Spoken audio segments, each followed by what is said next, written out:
Hello बच्चों। तो given question में हमें ये कहा गया है कि which of the following compounds does not dissolve in concentrated H2SO4 even on warming. यानी कि हमें ये बताना है इस क्वेश्चन में कि हमें चार ऑप्शंस गिवन है और इन चारों में से ऐसा कौन सा कंपाउंड है जो डिसॉल्व नहीं होएगा कॉन्सेंट्रेटेड H2SO4 में, चाहे उसको गर्म किया जाए, वार्म किया जाए। तो सबसे पहले तो हम देखते हैं इस क्वेश्चन में हमारा की कॉन्सेप्ट, और इस क्वेश्चन में हमारा की कॉन्सेप्ट हो जाएगा डिसोल्यूशन, या फिर हम डिसोल्यूशन भी कह सकते हैं, of different compounds in concentrated H2SO4 जो कि एक स्ट्रॉन्ग एसिड है। अब इसके डिफरेंट डिफरेंट कंपाउंड्स के डिसोल्यूशन को देखने से पहले सबसे पहले हम बात करते हैं दो तरीके के कोवलेंट बॉन्ड के बारे में। कोवलेंट बॉन्ड यानी कि वो बॉन्ड जो डिफरेंट डिफरेंट एटम्स में बनते हैं। दो तरीके के कोवलेंट बॉन्ड होते हैं। सबसे पहला polar covalent bond and second one is non polar. अब डिफरेंस क्या है इन दोनों में? पोलर कोवलेंट बॉन्ड तब बनता है किसी दो एटम्स के बीच में जब उन दोनों डिफरेंट एटम्स की इलेक्ट्रोनेगेटिविटी जो शेयर करेंगे, सपोज कोई भी एक एटम है एक्स, एक एटम है वाई। अब इन दोनों एटम्स के बीच जो पोलर कोवलेंट बॉन्ड बनेगा वो तब बनेगा जब इनकी जो इलेक्ट्रॉन्स, यहां से शेयरिंग होती है ना कोवलेंट बॉन्ड में इलेक्ट्रॉन्स की, उन इलेक्ट्रॉन्स की मतलब ये जो शेयरिंग होगी तो उनके बीच जो इलेक्ट्रोनेगेटिविटी होती है, EN भी कह सकते हैं, इलेक्ट्रोनेगेटिविटी का डिफरेंस हो काफी ज्यादा। इस इलेक्ट्रोनेगेटिविटी डिफरेंस के कारण जो इन इलेक्ट्रॉन्स के बीच में होंगे, इस एक्स के इलेक्ट्रॉन के बीच में और वाई के इलेक्ट्रॉन के बीच में जो डिफरेंस होएगा इलेक्ट्रोनेगेटिविटी का, उसके कारण जो बॉन्ड बनता है वो बनता है पोलर कोवलेंट बॉन्ड। अब अगर हम नॉन पोलर कोवलेंट बॉन्ड की बात करें तो जब भी जो एटम्स बनाएंगे नॉन पोलर कोवलेंट बॉन्ड या केमिकल बॉन्ड, उसमें जो इलेक्ट्रॉन शेयर हो रहे होंगे यानी कि उन एटम्स के बीच में इलेक्ट्रोनेगेटिविटी का डिफरेंस इतना नहीं होता। अब एग्जांपल के तौर पे देखते हैं। सबसे पहले नॉन पोलर की बात करें, सपोज हाइड्रोजन H2 यानी कि hydrogen and hydrogen same same atom है ये, इनके बीच नॉन पोलर कोवलेंट बॉन्ड बन रहा है। क्यों? क्योंकि इनके बीच में इलेक्ट्रोनेगेटिविटी का डिफरेंस ही नहीं होएगा इतना ज्यादा, सेम इलेक्ट्रोनेगेटिविटी होगी दोनों की। अब CH4 ले हम, मिथेन। मिथेन में यहाँ पे H C के साथ H, यहाँ पे भी H, यानी कि हमें इलेक्ट्रोनेगेटिविटी डिफरेंस देखना कार्बन और हाइड्रोजन के बीच में, क्योंकि बॉन्ड उनके बीच में बन रहा है। और C और H की जो इलेक्ट्रोनेगेटिविटी होती है वो सिमिलर सी होती है, पॉइंट्स का चेंज होता है, 2.1 2.5, मतलब किसी एक की होती है, इधर कार्बन की होती है 2.5 या 2.4 समथिंग लेके चल सकते हैं, हाइड्रोजन की होती है 2.1। तो इतना कोई डिफरेंस है ही नहीं, पॉइंट में डिफरेंस है तो नेग्लिजिबल सा ही होता है। अब अगर पोलर कोवलेंट बॉन्ड की बात करें और इसका एग्जांपल लेके चले तो सपोज हम लेते हैं H2O में देखें अगर ऑक्सीजन हम और एक ले इधर हाइड्रोजन, तो ऑक्सीजन की इलेक्ट्रोनेगेटिविटी इतनी ज्यादा हाई होती है और हाइड्रोजन की इलेक्ट्रोनेगेटिविटी बहुत कम होती है ऑक्सीजन से। तो जो डिफरेंस होएगा इनके बीच में वो काफी होएगा, जिसके कारण जो बॉन्ड बना है इनके बीच में वो पोलर कोवलेंट बॉन्ड बने। अब हम बात करते हैं H2SO4 की, ये कॉन्सेंट्रेटेड H2SO4 की। ये एक स्ट्रॉन्ग है बहुत ज्यादा, और अगर हम देखें यहाँ पे तो जो इनके बीच में इलेक्ट्रोनेगेटिविटी डिफरेंस अगर हम ध्यान से देखेंगे H2SO4 का, जब हम स्ट्रक्चर बनाएंगे तो हम ध्यान से देख सकते हैं। इधर एक बार हम इसका स्ट्रक्चर बनाते हैं H2SO4 का, जो कि कुछ इस तरीके से होगा, S डबल बॉन्ड O फिर ऐसे, फिर ये होएगा वेज पे ऐसे, यानी कि अपसाइड द प्लेन, ऊपर की तरफ 3D स्ट्रक्चर है एक, तो इसको हम 2D प्लेन में बना रहे हैं, और ये डाउन द प्लेन। अगर अब हम ध्यान से देखें तो इधर इलेक्ट्रोनेगेटिविटी के डिफरेंस भी आएगा, और अगर हम देखें तो इधर SO4 पे होता है माइनस चार्ज और H पे होता है पॉजिटिव चार्ज। इलेक्ट्रोस्टैटिक फोर्स के कारण ये बॉन्ड बना हुआ है पॉजिटिव और नेगेटिव के बीच में। अब H2SO4 को हम पोलर कंपाउंड कह सकते हैं। अब अगर कोई ए कंपाउंड है उसको हमें डिसॉल्व करना है बी कंपाउंड में, तो हमें एक चीज याद रखनी होगी कि लाइक डिसॉल्व्स लाइक।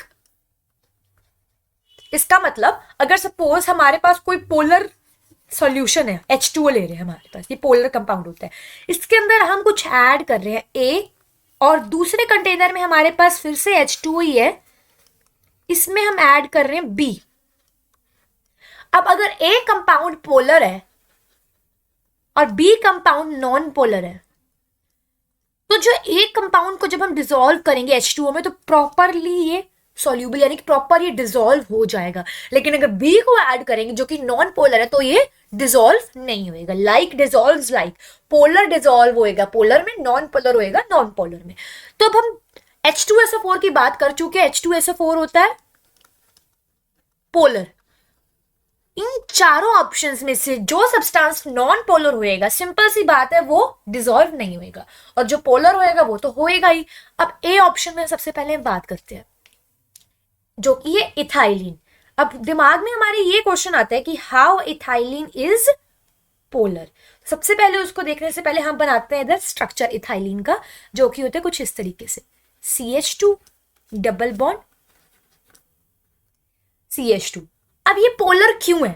ये पोलर इसलिए है because it has an even distribution of electrical charges. मतलब अगर आप ध्यान से देखें, unlike a polar molecule, this is because unlike a polar molecule it has an even distribution of electrical charge. जो कि मैंने कहा कि इलेक्ट्रिकल चार्ज जो होता है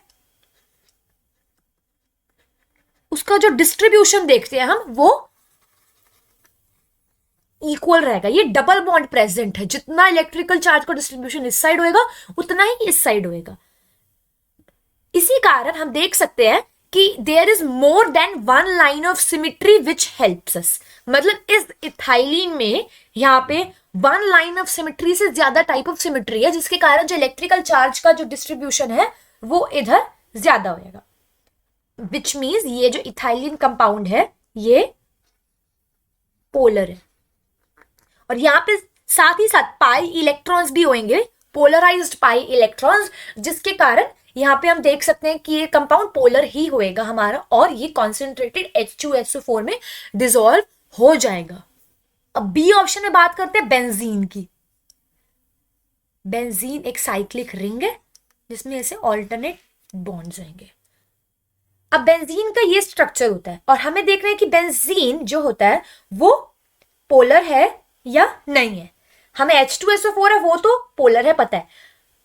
अब साथ ही साथ अगर हम देखेंगे तो यहाँ पे डबल बॉन्ड है, और डबल बॉन्ड होने के कारण पाई इलेक्ट्रॉन्स का पोलराइजेशन होगा, विच मीन्स ये पोलर है और ये H2SO4 में डिसॉल्व यानी कि कॉन्सेंट्रेटेड H2SO4 में डिसॉल्व हो जाएगा।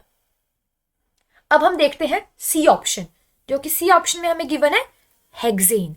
हेक्सेन एक नॉर्मल रिंग है जिसमें सिर्फ कार्बन और हाइड्रोजन में बॉन्डिंग हो रही है। ये कार्बन है हमारे 6 कार्बन इन द रिंग, और यहाँ पे ये हाइड्रोजन से, हर एक कार्बन 2 हाइड्रोजन से ऐसे अटैच्ड होगा। विच मीन्स हमें पता ही है कि कार्बन और हाइड्रोजन का बॉन्ड नॉन पोलर होता है, और कार्बन कार्बन है तो कोई इलेक्ट्रोनेगेटिविटी डिफरेंस भी नहीं होगा, और कार्बन और हाइड्रोजन में भी नहीं होता, इतना नेग्लिजिबल सा होता है। Which means hexane is non polar. अब हम लास्ट स्ट्रक्चर की बात करते हैं जो कि है डी, एनिलिन। एनिलिन का स्ट्रक्चर होता है लाइक दिस, बेंजीन रिंग पे NH2 अटैच्ड होता है। यहां पे हम देख सकते हैं कि इलेक्ट्रोनेगेटिविटी डिफरेंस भी होगा कार्बन और इधर N में, यानी कि नाइट्रोजन में इलेक्ट्रोनेगेटिविटी डिफरेंस भी होगा, और साथ ही साथ इस डबल बॉन्ड के कारण पाई इलेक्ट्रॉन्स का भी बात आ जाता है कि वो उनका पोलराइजेशन हो रहा है। और साथ ही साथ यहाँ पे जो एक कार्बन प्रेजेंट है, जैसे सपोज हम इस कार्बन की बात करें, इसका बॉन्ड इस तरीके से 2 डबल बॉन्ड बना रहे हैं और एक यहाँ पे ऐसे H होएगा, यानी कि sp2 है ये sp2, यानी कि 33.33% इसका S करेक्टर है। इसका भी इलेक्ट्रोनेगेटिविटी डिफरेंस देखा जा सकता है, ज्यादा है। जिसका ऐसे परसेंटेज ऑफ S करेक्टर बढ़ता है उसका ऐसे ये इलेक्ट्रोनेगेटिविटी डिफरेंस भी ज्यादा हो सकता है, क्योंकि ये डबल बॉन्ड, अगर हम ध्यान से देखेंगे तो जो ट्रिपल बॉन्ड बनाते हैं, फिर डबल बॉन्ड बनाते हैं और एक सिंगल बॉन्ड होते हैं, तो अगर हम ध्यान से देखें इन तीनों में से सबसे ज्यादा पोलर ये होएगा, फिर उसके बाद फर्स्ट नंबर पे हमारा ये ट्रिपल बॉन्ड वाला, सेकंड नंबर पे हमारा ये डबल बॉन्ड वाला, और लास्ट में ये होएगा जो कि नॉन पोलर होएगा, एल्केन सिंपल चेन। अब हमें क्वेश्चन में क्या कहा गया था कि इन चारों में से कौन सा डिसॉल्व नहीं हो सकता कॉन्सेंट्रेटेड H2SO4 में। कॉन्सेंट्रेटेड H2SO4 क्या होता है? पोलर होता है। अब ए क्या है हमारा, पोलर है विच मीन्स ये डिसॉल्व होगा। बी भी क्या है, बेंजीन पोलर, ये भी डिसॉल्व होगा। सी ऑप्शन में हमारे पास है हेक्सेन, नॉन पोलर है, ये डिसॉल्व नहीं होएगा कॉन्सेंट्रेटेड H2SO4 में, क्योंकि कॉन्सेंट्रेटेड H2SO4 पोलर है। और डी ऑप्शन में एनिलीन जो कि होता है पोलर, तो ये डिसॉल्व होगा। और हमें क्वेश्चन में क्या बताना, does not dissolve in concentrated H2SO4, which means C option हमारा करेक्ट ऑप्शन हो जाएगा कि हेक्सेन जो है वो डिसॉल्व नहीं होता। और एक बार हम अपना फाइनल आंसर भी लिख लेते हैं, जो कि हो जाएगा ऑप्शन सी। ये है हमारा final answer. So now I hope you all understood this question. All the best.